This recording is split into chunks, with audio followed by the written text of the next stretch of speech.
Olá a todas e todos, meu nome é Miriam Olivia e este é o canal do Gabi Advocacia. Neste canal nós falamos sobre empresa, patrimônio e pessoas. E no vídeo de hoje eu quero aprofundar com vocês um caso. Um supermercado que foi condenado a reintegrar o supervisor devido à dispensa discriminatória.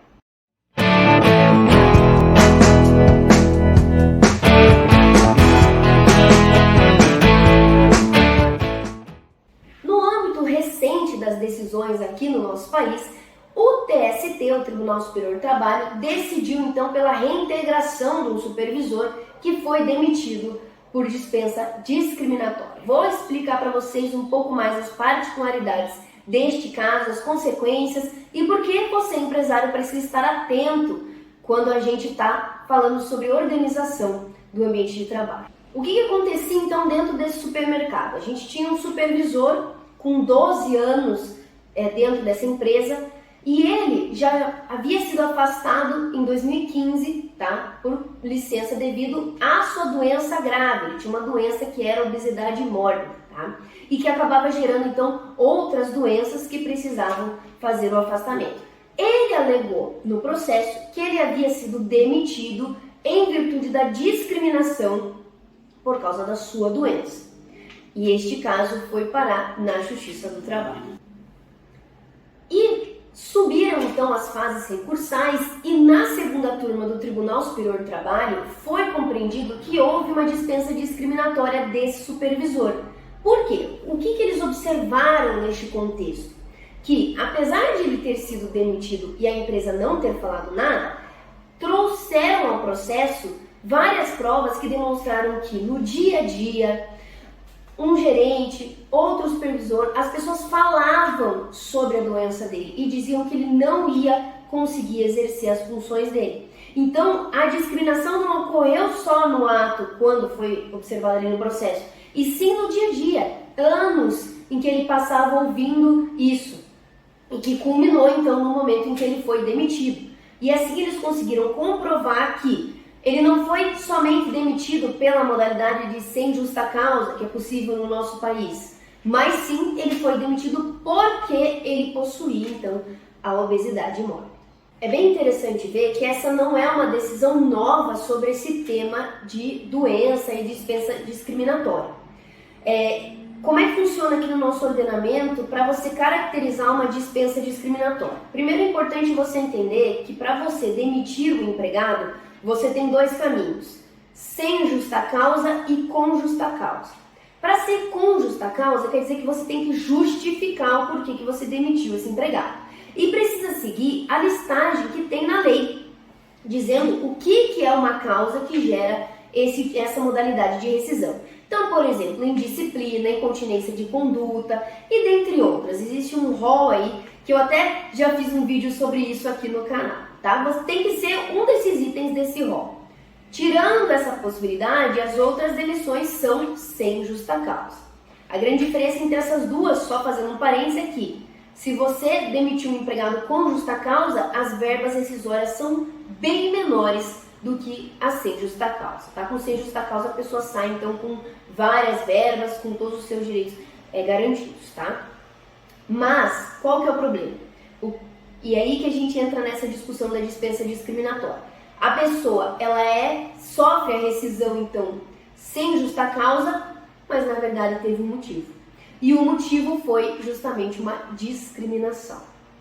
E o nosso ordenamento, tanto na CLT, quanto na Constituição, na Lei 9.029/95 e também na própria Convenção 111 da OIT, Organização Internacional do Trabalho, que o Brasil ratificou, proíbe qualquer tipo de tratamento discriminatório no ambiente de trabalho. E essa lei específica que eu mencionei, ela fala justamente da dispensa discriminatória, que você não pode demitir alguém por motivo de sexo, raça, religião e também uma doença que gere estigma e preconceito.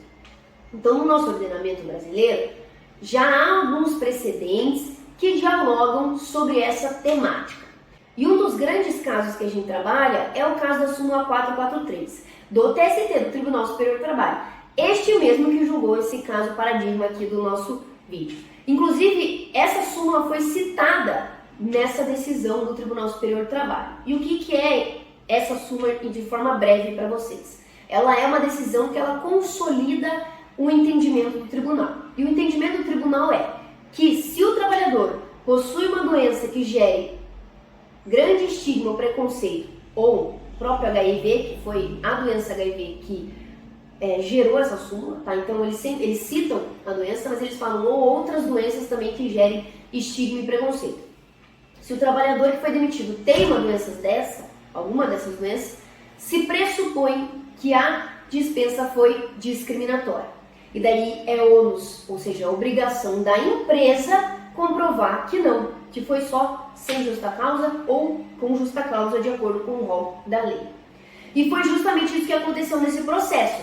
O trabalhador alegou que foi demitido sem justa causa, mas na verdade por uma dispensa discriminatória, e a empresa teve que trazer provas no processo dizendo então que na verdade isso não tinha ocorrido. Mas, da análise das provas, o Tribunal Superior do Trabalho entendeu que havia sim um histórico de preconceito contra esse trabalhador que culminou nessa dispensa discriminatória. Então vejam, neste caso específico, em que há uma doença que gera grande estigma e preconceito, a empresa precisa provar que houve uma motivação lícita para a demissão, ou que estava no rol da lei, ou que não havia um motivo grave, assim, e foi por isso que foi demitido sem justa causa, não se encaixava nos parâmetros, a empresa não estava mais precisando de empregado, por exemplo, algo que não é um motivo específico da lei, sabe? Que é aquilo que se usa normalmente quando você vai demitir sem justa causa. E vejam que o tribunal ele enfatizou muito a necessidade da empresa provar isso, e a empresa não conseguiu provar. E quando o colaborador trouxe, então, esse histórico de preconceito que ele vivenciava há anos, foi constatada que a dispensa foi discriminatória. E qual que foi a consequência para a empresa neste caso e qual é a consequência no caso das outras empresas que foi constatado que houve uma dispensa discriminatória? Você pode ser obrigado a reintegrar o trabalhador, ou seja, ele vai voltar a trabalhar e ainda será indenizado por este período. O que acontece em alguns casos, e aqui eu faço um parênteses, há condenação da reintegração para a pessoa voltar a trabalhar, e também indenização, só que quando ela vai voltar a trabalhar já não existe mais clima organizacional para a pessoa voltar a trabalhar. Imagina, gente, ela sofreu preconceito por anos, como é que ela vai voltar para esse ambiente? Então, normalmente há mais uma indenização, porque não dá mais para a pessoa, ficou insustentável essa relação. Então, esse caso ele é muito paradigmático para fixar um entendimento que há anos o Tribunal Superior do Trabalho tem e que as empresas muitas vezes não tomam cuidados, não tem uma equipe técnica de compliance trabalhista, um programa de adequação trabalhista empresarial, que justamente vai trabalhar no começo do problema. Vejam que o problema não foi o ato da demissão, o começo foi quando começaram a discriminar ele no ambiente de trabalho. Por isso que os treinamentos empresariais são tão importantes, os manuais de conduta. Quando nós do jurídico vamos até a empresa, fazemos os treinamentos, explicamos para as pessoas.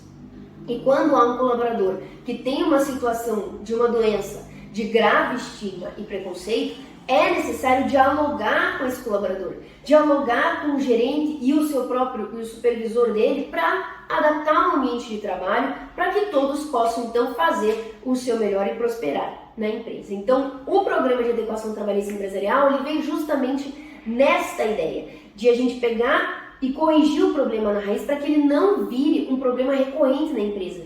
Você já imaginou? Essa empresa aqui que foi condenada, que vocês vão poder acessar aqui o link na descrição com o número do processo.